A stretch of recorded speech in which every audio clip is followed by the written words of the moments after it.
Talking about the solar eclipse in Aquarius, in the Nakshatra of Dhanishta. Make a commitment to the world you want to see. Get clear about what you really value. Be careful not to spin out on paranoia and intensity, but there's a lot of creative potential if you know what to look for.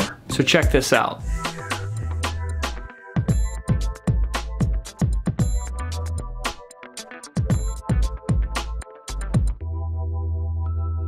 So I'm making this video about the upcoming solar eclipse on February 15th, 2018.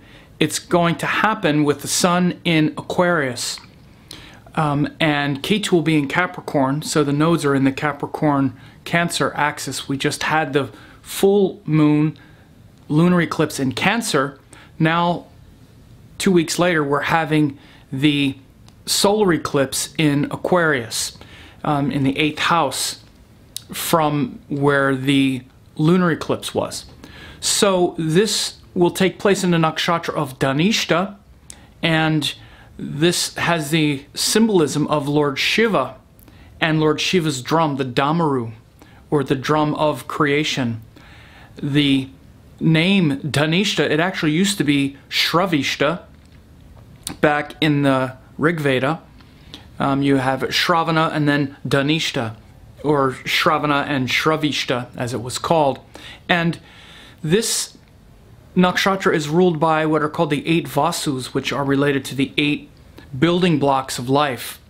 They are translated as sun, moon, stars, wind, elements, things like that. But they are also codified into the gunas and elements, 3 gunas and 5 elements.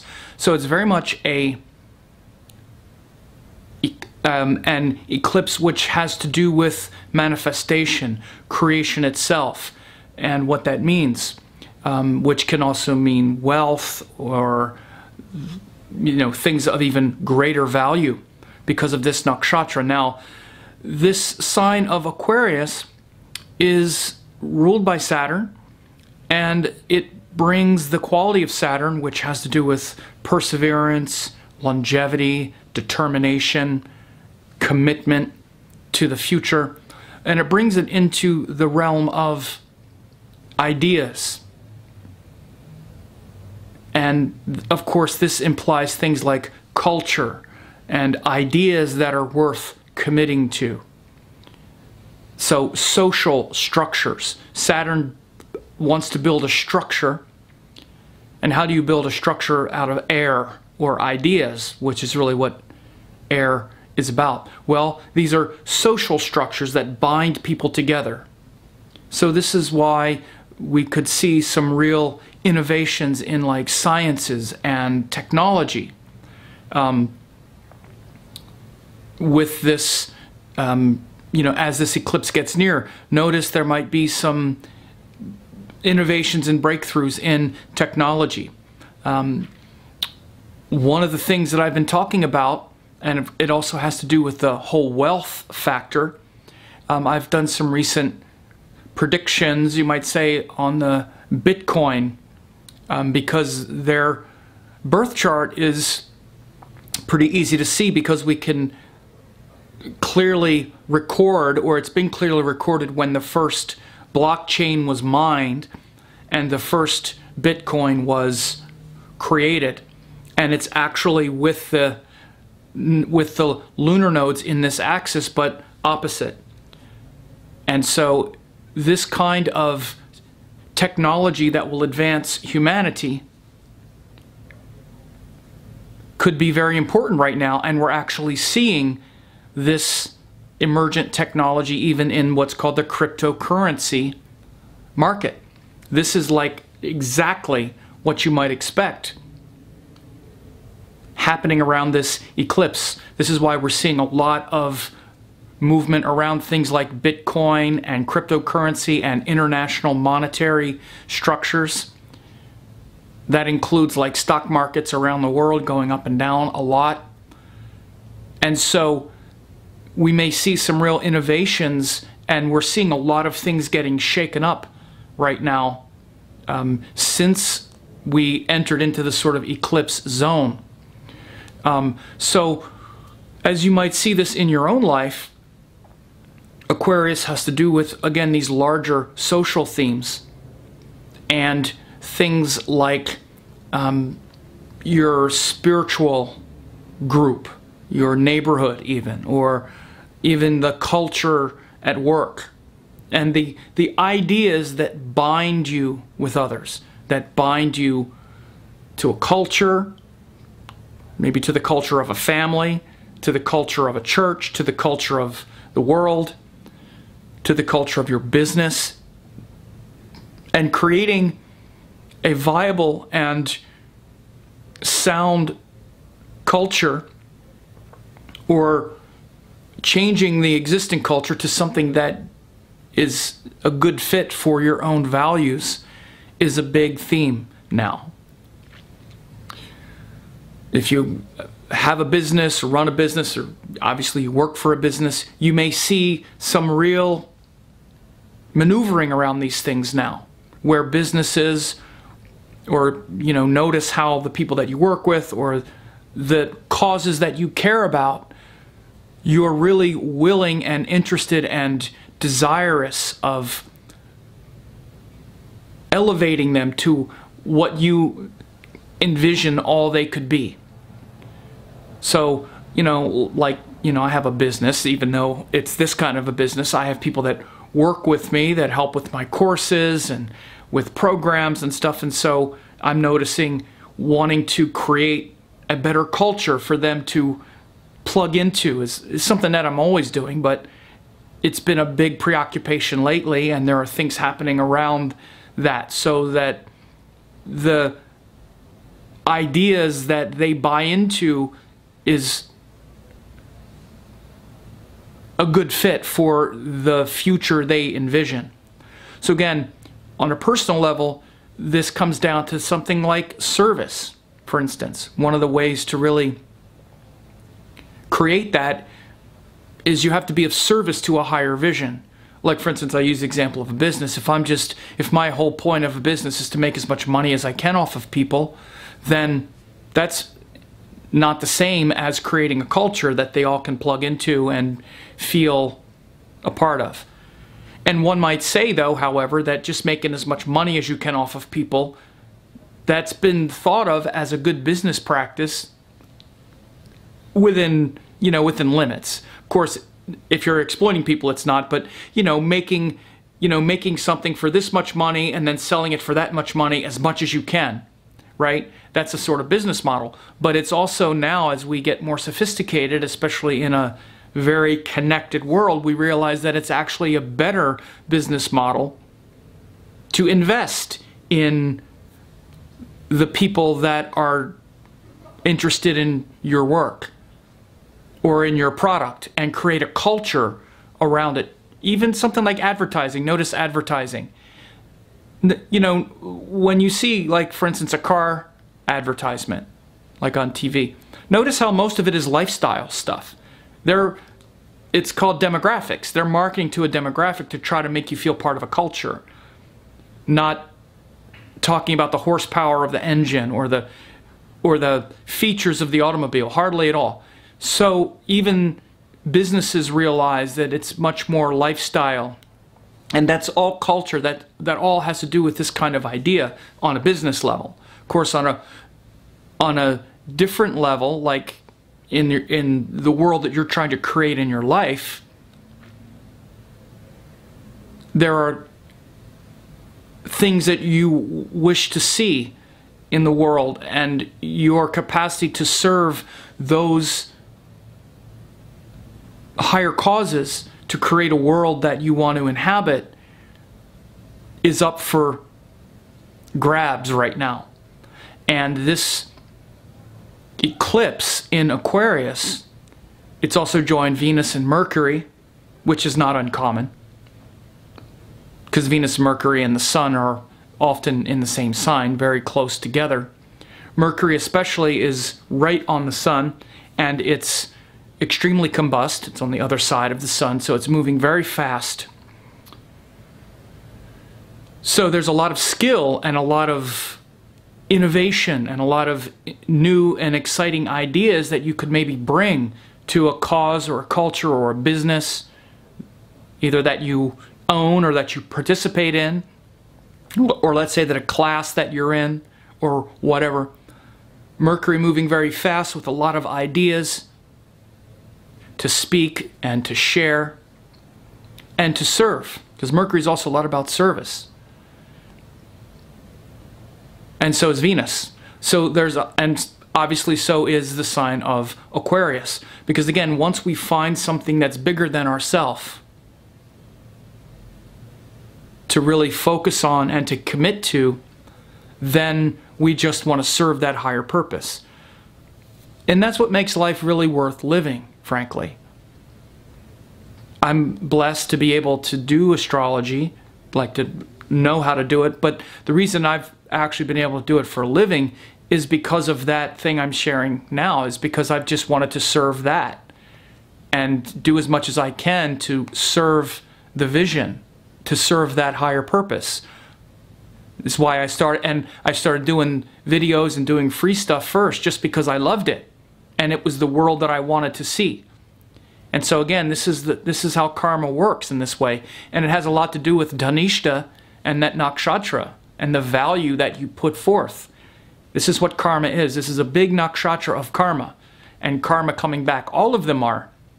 But Dhanishta is equal between Capricorn and Aquarius. And by the way, let's just be very clear. Vedic astrology, we use a sidereal zodiac. No questions, no complaints, no nothing.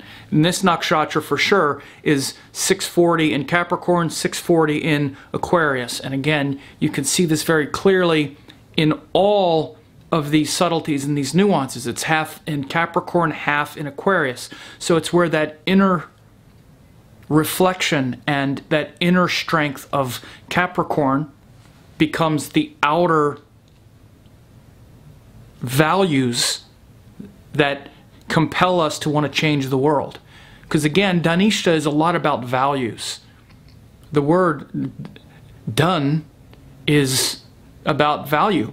And again, it's a ponderous nakshatra, because it was called Shravishta in Vedanga Jyotisha. Why did they change it to Dhanishta? They changed the Shrav to Dhan. Dhan means value and wealth. It doesn't just mean money. It literally means value and wealth. And that taking that wealth between the earth sign and the air sign, earth of Capricorn and air of Aquarius.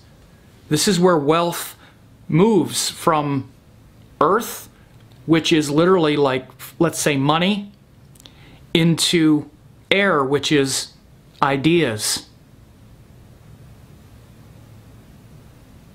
So this nakshatra is very big in that whole transformation. And again, every one of the nakshatras, by the way, has this kind of embedded code, where it's the name, it's the deity, it's the rashis that they are occupying. And this nakshatra, the drum of creation, Lord Shiva's drum, the Damaru, Shiva as Nataraja, the dancing Shiva, the wild, frenzied dance. The Nataraj form is supposed to convey him whirling quickly and fast, and his matted locks going in all directions. Yet he's totally poised. One leg is up, balanced. He's standing on one leg and the other one is up, and he's spinning with the with the matted locks moving, but the face is totally calm, and he's giving the different mudras. And in one of the hands is the Damaru, the drum of creation. And you see many saints in India who are sadhus in the Shaiva or Shiva tradition will have a Damaru. And you go like this, and it has a little thing that goes back and forth. So this also has a lot to do with time, being created, being destroyed. It's a very wild and alive quality of Shiva, and it's the nakshatra where Mars is exalted at 27 Capricorn, equidistant between Capricorn and Aquarius, this nakshatra. So a couple other things that are still going on in this eclipse are at this time. Jupiter's still in Libra, around the end of Libra, 28 or so.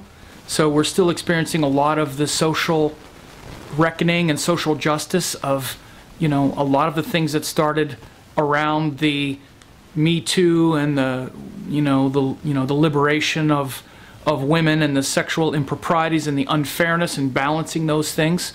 We're still seeing quite a bit of that in the US and also abroad. There's quite a bit of that happening in India when I was just there.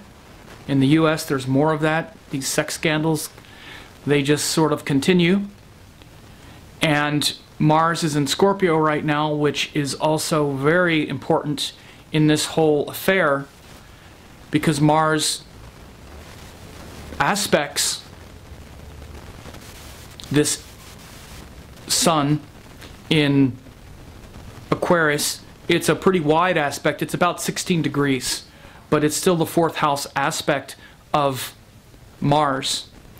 And Mars is in Scorpio, which brings a lot of discipline and willingness to fight through the unpleasantness of life in order to get to the truth. The emotional courage to do that. So we're all experiencing a lot of this emotional courage, maybe also emotional intensity and frustration.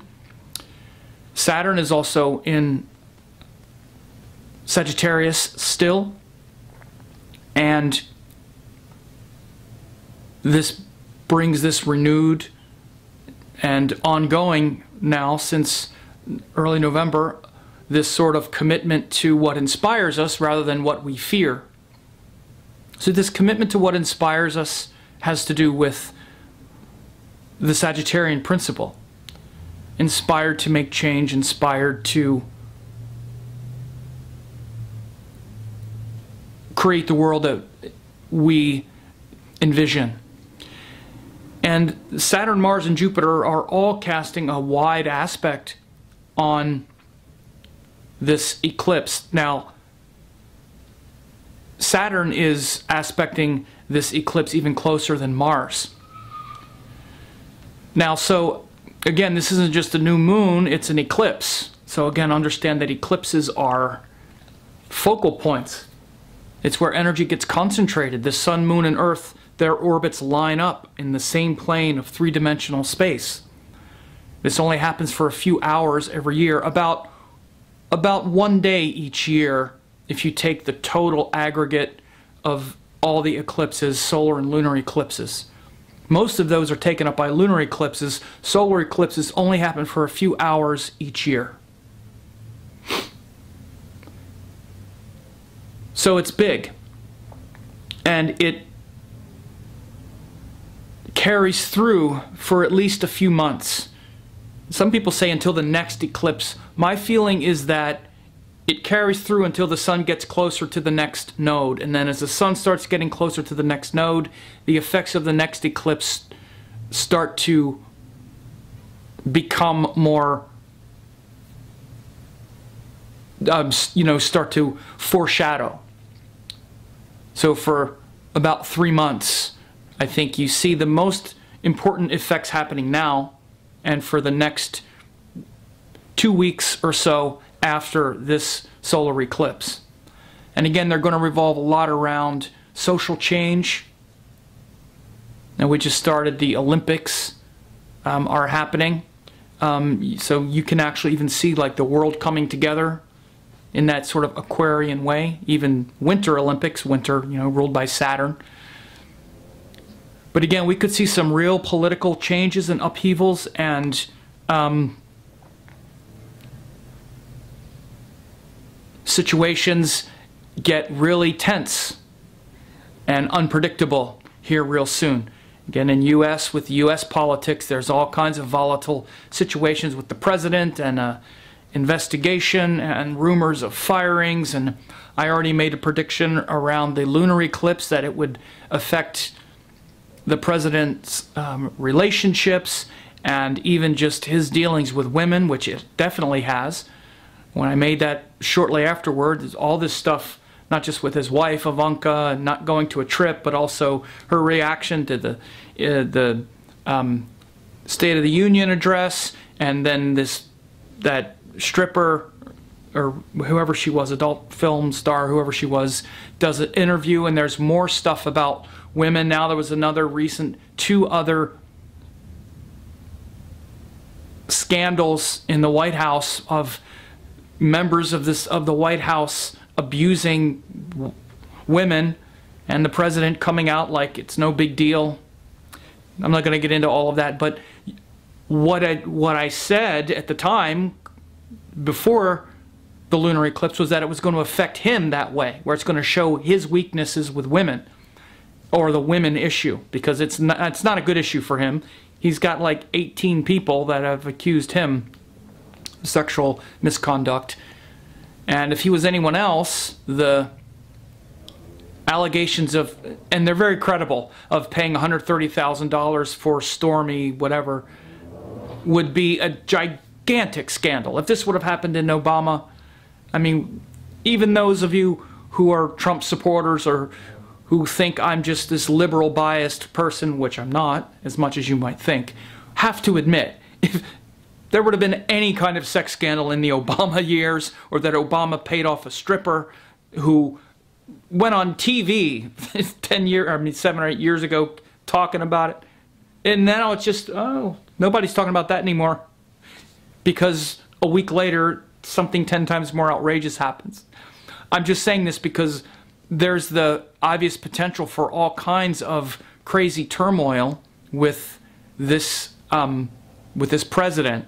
So a few things you want to notice, because there's a lot of air here, there's a lot of airiness, tendency to get dehydrated can be a real theme for these times, especially since it's all the Saturn energy, which is also very drying.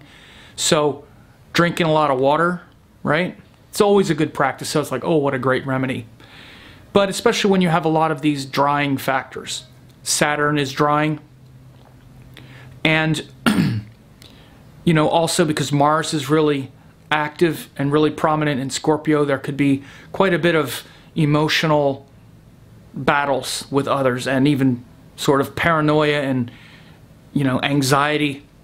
And so it's really important to be disciplined, because when Mars is active, we're trying to be disciplined. When Mars is active, we're actually trying to be disciplined. Mars gets irritated and frustrated by something and wants to fight to change it. And that irritation and frustration is because we're not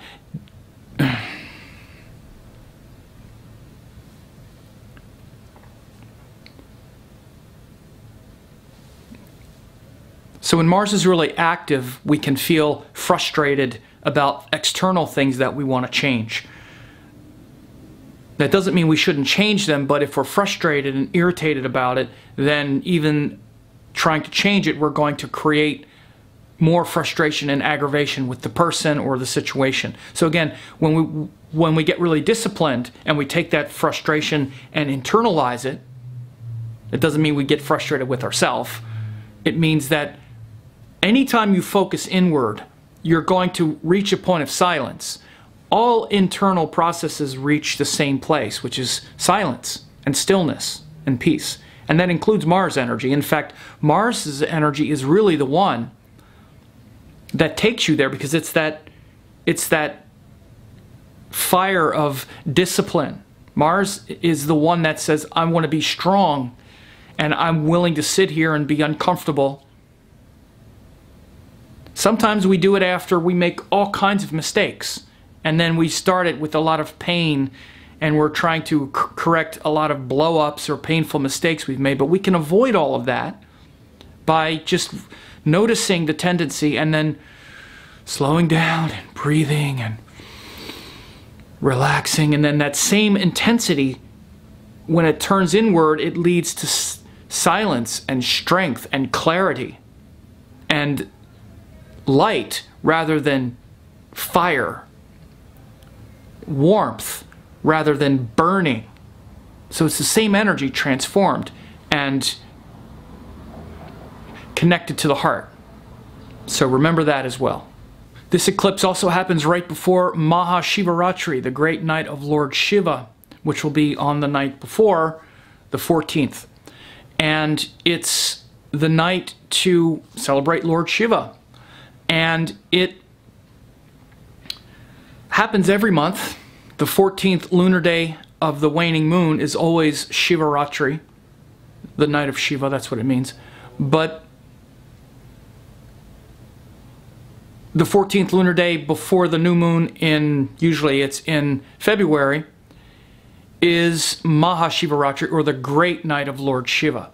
So it's a time to stay up all night and do vigil and stay up all night in honor of the Lord.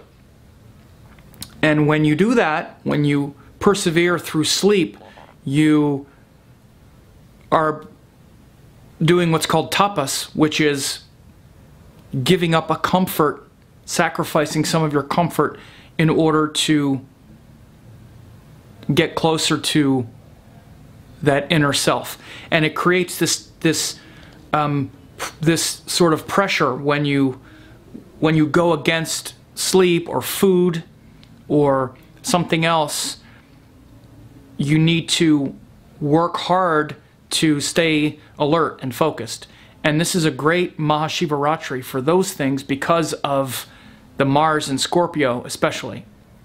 So it should be a good night for your spiritual practices and your meditation on Mahashivaratri, which I believe it's going to be on, it should be on the 14th, but it's tricky how those dates come up. So it's different time all around the world because it has to be a mixture of the 13th and 14th Tithi and all of that. So Mahashivaratri, this is an especially devotional and spiritual eclipse, not just one that is always significant as all the new moons are, but this one in particular because it also falls right before the Shivaratri. So I hope you have a great eclipse cycle, a Shivaratri cycle,